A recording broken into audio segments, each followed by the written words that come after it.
Ahora vamos a escuchar a Francisco Berbic, integrante de la Coordinadora de Abogados de Interés Público. Buenas tardes. Ante todo, muchas gracias, licenciada Vallejos, por la invitación. El objetivo de mi presentación es compartir con ustedes el resultado de poco más de 1 año y medio de trabajo que se inició con el objetivo, con distintos compañeros, de obtener información para ayudar en una potencial situación de crisis como la que por entonces ya creo que era evidente y todos estábamos adelantando, y que nos terminó encontrando con resultados mucho más graves que hoy nos permiten afirmar, en base a documentación oficial proporcionada por el propio Poder Ejecutivo, que la toma de deuda fue irregular, más allá de la discusión constitucional, que ahora les voy a comentar un poco por qué relegamos en un inicio. El disparador de la investigación fue esta nota del diario La Nación. Todos recordarán que cuando Macri asumió en los primeros meses de su mandato, afirmó drásticamente que no íbamos a asistir al Fondo Monetario Internacional. Lo que vino después fue una colocación de deuda externa en el mercado privado absolutamente extraordinaria y excepcional, con cosas tan disparatadas como el bono a 100 años.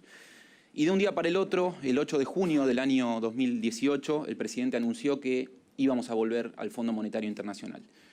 En ese momento también creo que muchos imaginábamos cuál era la causa, que después se terminó confirmando. La causa era que los mercados internacionales nos habían bajado la persiana debido justamente a ese tipo de endeudamiento, a ese nivel de endeudamiento, y a un país que ya para mediados del año 2018 demostraba que no tenía capacidad productiva para generar las divisas necesarias para hacer frente a ese tipo de endeudamiento. Esta nota del diario La Nación explica, como el título lo indica, un programa gestado bajo extrema presión, cómo el por entonces ministro de Economía, Nicolás Dujovne, viajó a Washington a negociar el acuerdo y volvió con el acuerdo firmado.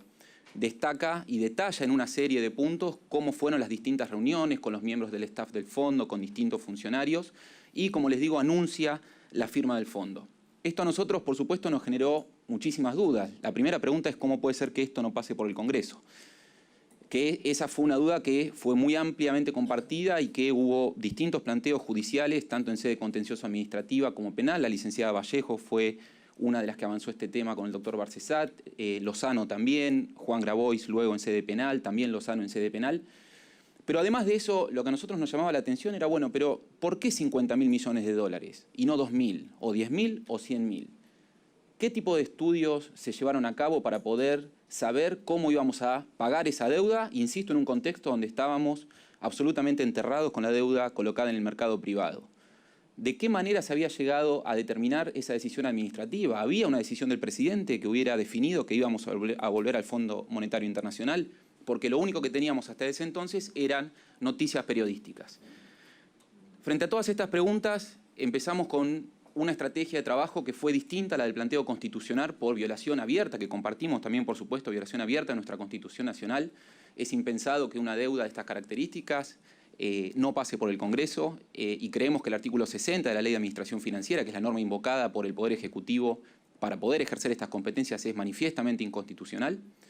Pero más allá de eso, intentamos una línea de trabajo distinta. Iniciamos una investigación en coordinación con otros dos compañeros de la coordinadora, Andrés Bernal y Augusto Martinelli, trabajando conjuntamente con el Vasco Murúa del Movimiento Nacional de Empresas Recuperadas, de IMPA, y con los compañeros del Sinfín, parte del CEPAS, del Centro de Políticas Públicas para el Socialismo.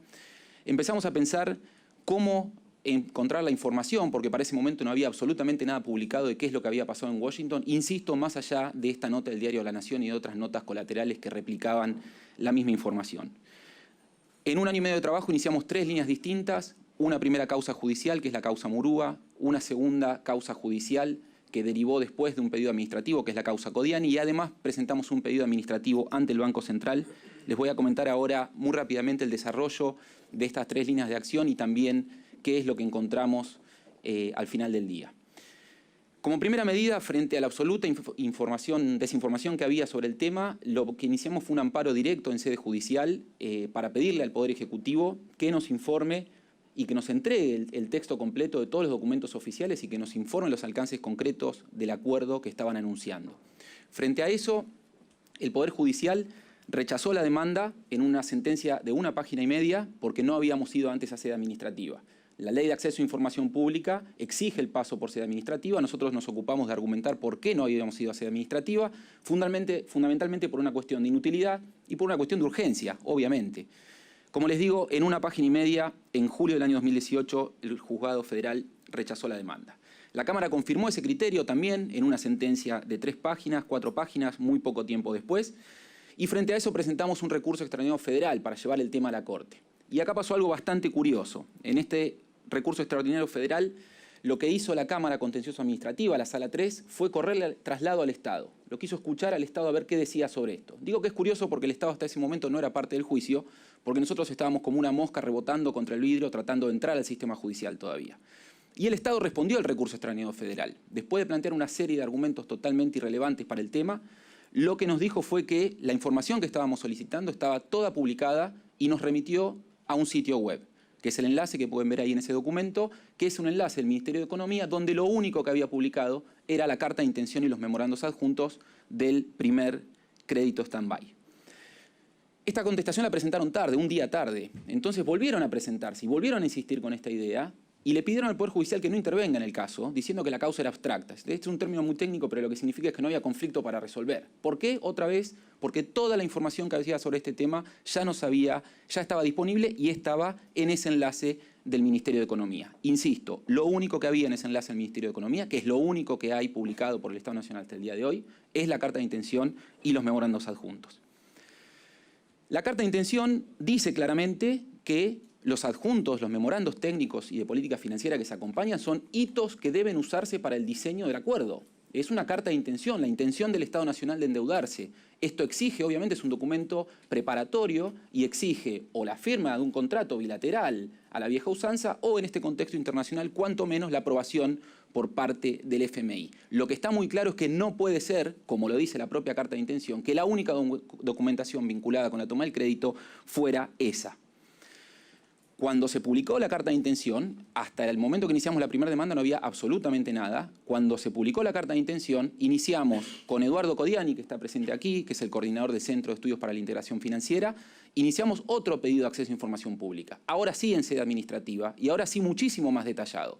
En ese pedido le pedimos al Poder Ejecutivo Nacional, al Ministerio de Hacienda concretamente, que nos entregue los expedientes, que nos entregue los actos administrativos, que nos entregue los dictámenes jurídicos previos que exige nuestra Ley Nacional de Procedimiento Administrativo y que nos entregue también el dictamen del artículo 61 de la Ley de Administración Financiera, que es un dictamen central para este tipo de endeudamiento externo, porque lo que tiene que hacer el Banco Central, controlando al Ministerio de Economía, es emitir una opinión previamente a la toma de deuda para ver cómo esa deuda va a impactar en la balanza de pagos, o sea, cómo vamos a hacer para enfrentar los vencimientos del endeudamiento. Pensamos que no nos iban a contestar. Curiosamente, el 28 de diciembre, el Día del Inocente, respondieron. Y nos respondieron una respuesta todavía más curiosa. Nos dijeron que el Estado Nacional, que el Poder Ejecutivo, no necesitaba estudios técnicos para hacer lo que había hecho. ¿Por qué? Porque era competencia del Poder Ejecutivo y no del Congreso. O sea, peras y manzanas. Una cosa es la cuestión de competencia, discusión que nosotros relegamos desde el inicio. Nosotros dijimos, ok, ustedes lo pueden hacer porque la Ley de Administración Financiera se lo habilita, pero no lo pueden hacer de cualquier manera. Entonces, lo que acá nos está diciendo el Ministerio de Economía es que no necesita estudios técnicos para tomar 50.000 millones de dólares con el FMI. Por supuesto que esto no respondía a nuestro pedido de administración pública, de acceso a información pública. No nos dieron los expedientes, no nos dieron los dictámenes, no nos dijeron si estaban siquiera y si había algún acto administrativo, sobre todo un decreto presidencial, que hubiera definido tomar la deuda en las condiciones en las que se lo hizo. Como eso implica una denegatoria tácita en el marco de la Ley de Acceso a Información Pública, promovimos un segundo amparo, también patrocinando a Eduardo Codiani, donde le pedimos al Poder Judicial que ordene al Ministerio de Hacienda entregar la documentación que nos había negado tácitamente en sede administrativa. Un día antes de contestar la demanda, el Estado Nacional nos mandó un documento extraoficial, una nota dirigida a Codiani, sorprendidos por la demanda judicial, literalmente, sorprendidos por la demanda judicial, y diciendo que toda la documentación que estábamos pidiendo, los 2 expedientes administrativos donde estaban ya no solo la primera, sino también la segunda carta de intención y sus memorandos adjuntos, estaban a nuestra disposición para retirarlos de sede del Ministerio. Por supuesto que fuimos corriendo al Ministerio, nos llevamos 2 expedientes administrativos en copia simple, impresiones de PDF, y lo que hizo el Estado Nacional al otro día fue presentarse en el expediente judicial y una vez más pedirle que no intervenga. ¿Por qué? Diciendo que la causa era abstracta, que no había conflicto para resolver y que toda la documentación que había, ahora sí, porque acá aparecieron los expedientes que antes no estaban, ya nos había sido entregada. El análisis de estos expedientes administrativos es realmente preocupante. Nosotros encontramos como primera medida que el expediente fue caratulado 9 días después de la firma de la carta de intención y exactamente una semana después de que promovimos la primera demanda, que fue la que disparó el caso Murúa. Segundo, no hay ningún tipo de dictamen jurídico previo, como exige la Ley Nacional de Procedimiento Administrativo, para evaluar distintas cuestiones jurídicas en términos de procedimiento y en términos de competencia de los funcionarios que tomaron estos créditos. En tercer lugar, tampoco está el dictamen del artículo 61 de la Ley de Administración Financiera. La Ley de Administración Financiera es clarísima en este sentido. Dice que cualquiera sea el ente de la Administración Pública del Estado que tome la deuda, el Banco Central tiene que emitir una opinión previa a esa toma de deuda para evaluar cómo impacta en la balanza de pagos. Y esto de la balanza de pagos lo repito porque el propio Estatuto Constitutivo del FMI menciona esta terminología en más de 15 oportunidades. O sea, para tomar la deuda con el FMI era todavía más importante emitir este dictamen. Tampoco hay constancia de ningún acto administrativo, ninguna decisión administrativa. No hay decreto presidencial, no hay resolución del ministro de Hacienda y no hay resolución del directorio del Banco Central ni de su presidente que dijeran vamos a tomar la deuda en estas condiciones. Tampoco hay constancia de haberse suscrito acuerdo alguno. Podemos entender que en este contexto no sea un contrato bilateral tradicional como un contrato de alquiler, pero cuanto menos, insisto, debería haber un acto aprobatorio de parte del FMI que termine de consolidar esa intención de voluntad que nosotros manifestamos en nuestra carta de intención. Y por último, y esto adquiere una gravedad inusitada, los memorandos técnicos y de políticas financieras que están acompañados a la carta de intención no se fundan en ningún estudio, dictamen o informe, en nada. Esos datos no se sabe de dónde salieron y eso puede explicar en gran medida el nivel de improvisación con el que se tomó y cómo los propios datos, proyecciones, contenidos en esos memorandos fueron sistemáticamente violados y corregidos y vueltos a violar por la administración pública. Esto está aprobado con documentación oficial entregada por el propio Ministerio de Hacienda, que el Ministerio no llevó al expediente judicial, tuvimos que llevarla nosotros al expediente judicial, y que el Ministerio validó cuando le corrieron traslado de esa documentación, no negó su autenticidad. ¿Qué hizo el juez? El juez rechazó la demanda, pero no por ser la causa abstracta, sino que el juez rechazó la demanda porque dijo, claro, como los dictámenes técnicos no existirían, por esta respuesta que les comenté que nos dio el Ministerio de Hacienda, rechazó la demanda. Lo que pasa es que el juez se olvidó de una cosa fundamental. Nosotros no estábamos pidiendo solamente esos estudios técnicos. Nosotros estábamos pidiendo A, B, C y D, y el juez rechazó la demanda porque A no existiría, incluso en términos potenciales. Apelamos esta decisión, y cuando apelamos esta decisión, además de marcar todas estas cuestiones, por supuesto insistimos en la gravedad institucional del asunto y en la necesidad de obtener esta información. El dictamen del fiscal general de Cámara se emitió recién en agosto de este año, receptó nuestros agravios, receptó nuestros argumentos y ordenó y recomendó dictar una sentencia que condenara al Poder Ejecutivo a entregar la información como la estábamos pidiendo y además en soporte digital, porque insisto, nos habían dado solamente copia papel. El Poder Ejecutivo trabaja con el GEDO, trabaja con documentos electrónicos, con un sistema informático, deberían entregarnos esos documentos para que nosotros también podamos verificar autenticidad e inalterabilidad de estos documentos. Y el 12 de septiembre salió la sentencia y la Sala 3, la misma sala que había entendido y había rechazado la causa Murúa, ahora sí hizo lugar a la demanda y condenó al Poder Ejecutivo a entregar el acuerdo, las cláusulas de prórroga de jurisdicción y los actos administrativos que hubieran decidido tomar la deuda. ¿Qué pasó después de la sentencia? Un día antes de que saliera la sentencia, otra vez el Ministerio de Hacienda se comunicó informalmente con nosotros para decirnos tienen los expedientes a disposición. Después de dictarse la sentencia, nuevamente se comunicó extrajudicialmente para decirnos tienen los expedientes a disposición, vengan con un pendrive si quieren los documentos electrónicos. No llevó la documentación al expediente. Pero además de eso, en esta segunda nota, lo que nos dice Hacienda es que esa es toda la documentación obrante en el ámbito de esta jurisdicción relativa al requerimiento de información oportunamente realizado sin que existan otros actos que los allí instrumentados. Lo que nos está diciendo Hacienda es que lo único que hay son esos dos expedientes administrativos de los cuales surge esa información que les comentaba recién. De una manera un poco esquizofrénica, pocos días después, el propio Poder Ejecutivo interpuso un recurso extraordinario federal para llevar el tema a la Corte. Nosotros lo contestamos y en esa contestación lo que pedimos, ahora el caso se encuentra pendiente de decisión por parte de la Corte, lo que pedimos es que se habilite la posibilidad de discutir esto en una audiencia pública ante la Corte y que además se habilite la presentación de amigos del tribunal, que son expertos ajenos al caso que pueden presentarse para dar y desarrollar opiniones técnicas específicas, no solo sobre la cuestión económica, sino por supuesto también sobre otras lateralidades que tiene el caso, que son las más importantes de todas, que son el impacto social que tuvo este endeudamiento nefasto. Para terminar, les cuento sobre la tercera línea de manera muy breve. Yo les dije que iniciamos 2 causas judiciales y una tercera línea fue un pedido de acceso a información pública directamente ante el Banco Central. Poco después de promover el segundo amparo con el señor Codiani, lo que hicimos fue pedirle al Banco Central que nos entregue los dictámenes del artículo 61 y que nos entregue también los expedientes donde se habían dictado esos dictámenes para ver qué habían tenido en cuenta en el análisis de la situación.